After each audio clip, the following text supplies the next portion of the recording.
mental disorder. So let's dive into specifically what exactly is bipolar. You have different sorts of bipolar. You have bipolar 1, which is manic episodes.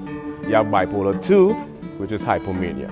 You have bipolar, the third bipolar, which is considered cyclothymia or cyclothymia. And then you have bipolar 4, which is atypical, which doesn't technically apply to any of the former. Bipolar 1 is emotional fluctuation. You have extreme polar extreme sort of phenomenon. You know, there's greens in there, as well as those beiges and the dark. Replicate what we see when we're standing somewhere that has a one-point perspective, like a desert.